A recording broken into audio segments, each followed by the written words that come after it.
The tiger cub slipped on wet clay and fell. The ground beneath it gave way. An old poacher's pit, hidden under leaves and rainwater. It tumbled in, claws scraping, mud closing over its paws. Above, the mother appeared in a blur of orange and mud. She lunged, teeth catching air, paws tearing at the rim. The hole was too deep. Her cub screamed, thin, desperate, echoing through the forest. The tigress roared, digging and biting until her shoulders bled. The log above her cracked as water poured in. She pressed her nose to the pit's edge and rumbled, low, trembling, too heavy for despair. The cub whimpered, claws reaching through the mud. When the mother stepped back, its cries rose high and broken. The tigress froze, eyes catching the faint light below. She leaned close once more and growled, not in anger but in promise. She would come back. Then she stopped, ears pricked at a distant hum of engines through the rain. She turned, muscles tensing. Not to flee, to call for help. That night, lights cut through the rain, 2 bikes and a jeep. The tigress stepped out, pacing in the beams, growling low, desperate. But the men saw only danger. Engines roared, lights swerved away, and her cries vanished into the storm.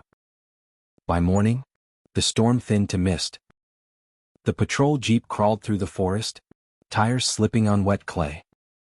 Adam leaned out, scanning for debris. Through the haze ahead, a shape emerged. A tigress stood in the middle of the road, drenched, motionless. Steam rose from her fur. Her eyes were hollow from exhaustion, but they didn't waver. Another false alarm? Someone muttered. Adam shook his head. No. Looks like she's been here a while. The jeep skidded to a halt. The tigress didn't flinch. She just stood, tail twitching, as if she'd been waiting for them all night. There was blood on her flank, not hers, and the paw prints behind her were small, uneven. She's not blocking us, Adam said quietly. She's guiding. Before anyone could stop him, he stepped off the jeep and followed her into the mist. The forest swallowed every sound. Even the rain seemed to hold its breath. Adam followed the tigress through the ferns, boots sinking in mud. Her stripes flared between the trees, bright even in the dim light. Every few steps she looked back, not to threaten, but to be sure he was still there. Adam, stop, the second ranger whispered. She'll turn on you. Adam shook his head. If she wanted me dead, I'd already be gone. Her tail flicked once, a signal. Then she slipped behind a wall of vines. Adam pushed through and froze. The ground dropped into a ravine slick with red clay.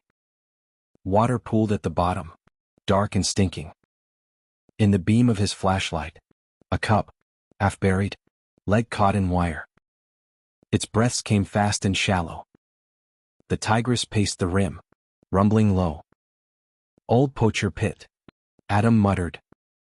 He tied a rope to a root and climbed down, boots sinking deep. The cub whimpered, eyes wide, paw twisted. Easy, he whispered. I've got you. The wire was buried deep. Each twist made the cub cry out. Above, the tigress snarled, thunder rolling through the pit. Almost there. His fingers slipped. Mud and blood. Then, a sharp snap. The snare broke. Pull, he shouted. The rope strained, lifting the cub toward light. Adam followed, breath ragged, until a hand grabbed his arm and hauled him over the edge. The tigress stood waiting. Rain ran down her face, silvering her fur. The cub whimpered once. She stepped forward, pressed her nose to its ear, and began to lick the wound, slow, steady, tender. Adam lowered his head, heart thudding. She looked at him once, eyes bright through the mist. Then she passed close, close enough for him to feel her breath. It wasn't a warning. It was thanks. It took hours for the backup team to reach them. By the time they arrived, the danger had already passed. The rain had eased, and the forest smelled of wet leaves and clay. Adam sat on a rock near the pit, wiping mud from his hands. His shirt was torn, his boots heavy with muck. A few meters away, the tigress was still there, resting in the shadows with her cub pressed close to her chest. Every few seconds the cub lifted its head, eyes blinking slowly and curiously. No one dared move closer. The entire team stayed back, silent, watching. One ranger whispered, "That was insane. She could have killed you." Adam shook his head. She didn't. She waited. The tigress eventually stood. The cub limped beside her. She turned once toward Adam. Their eyes met, and she blinked, slow and calm. Then she melted back into the trees, her stripes fading into the green. Only after she was gone did the team begin their work. They filled the pit, covering it with logs and clay so it could never trap another animal again. No one spoke much. The forest was quiet now, as if holding its breath. Over the next few days, the cub showed up on the camera traps.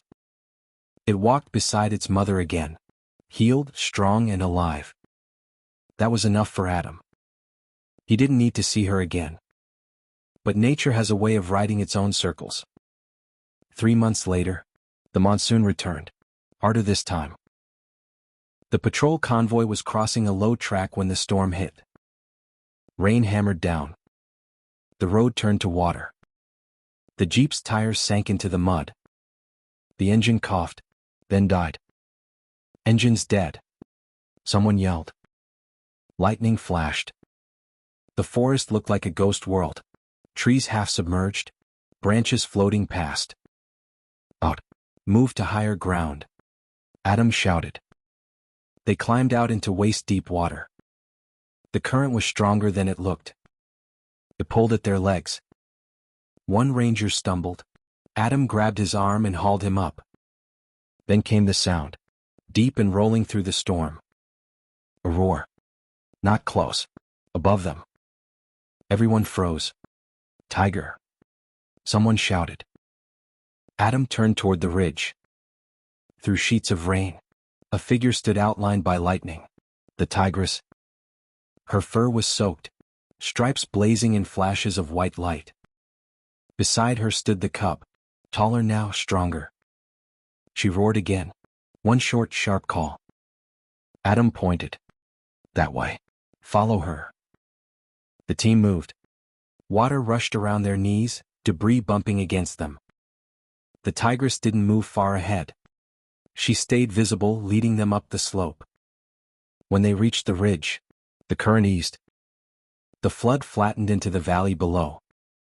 The tigress turned once more. For a moment, her eyes caught the light. Then she slipped into the forest. Adam stood still, soaked and shivering. "She remembered," he said softly. Morning broke soft and gold.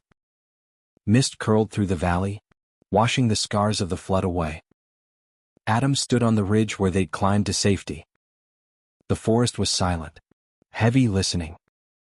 Then, from deep in the green, came a low growl. Not warning. Not a threat. A voice he remembered. He smiled. "You found us again." The growl faded into the wind, replaced by the rustle of movement, heavy paws shifting through the brush.